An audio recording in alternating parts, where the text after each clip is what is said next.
થરાદના વારા અને ઘોડાસાજોર હાઈવે પર અકસ્માત સર્જાયો હતો. આ અકસ્માત ગમખ્વાર અકસ્માત હતો, જેમાં સામસામે બંને ગાડી અથડાતા આગે વિકરાળ સ્વરૂપ પણ ધારણ કર્યું હતું. તો ફાયર બ્રિગેડને જાણ કરવામાં આવતા ફાયર બ્રિગેડ તેમજ પોલીસ પણ ઘટના સ્થળે પહોંચી હતી અને આગળની વધુ કાર્યવાહી હાથ ધરી હતી.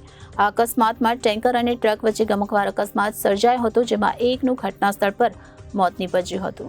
થરાદ હાઈવે પર અવારનવાર અકસ્માતના બનાવો સામે આવતા હોય છે, ત્યાં વધુ એક અકસ્માતની ઘટના પ્રકાશમાં આવી છે. તે થરાદના વારા અને ઘોડાસાજોર હાઈવે પર ગમખ્વાર અકસ્માત સર્જાયો હતો, જેમાં ટેન્કર અને ટ્રક વચ્ચે અકસ્માત સર્જાયો હતો. આ અકસ્માતમાં એકનું ઘટના સ્થળ પર જ મોત નીપજ્યું હતું.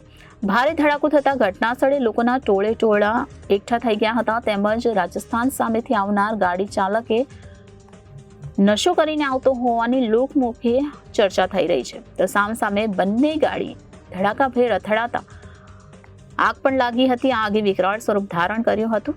આ ઘટનાની જાણ ફાયર બ્રિગેડને કરવામાં આવતા ફાયર બ્રિગેડ ઘટનાસ્થળ પર પહોંચી ગયું હતું. તેમજ પોલીસને પણ ઘટનાની જાણ કરવામાં આવતા પોલીસે પણ ઘટના સ્થળે પહોંચી આગળની વધુ કાર્યવાહી હાથ ધરી છે.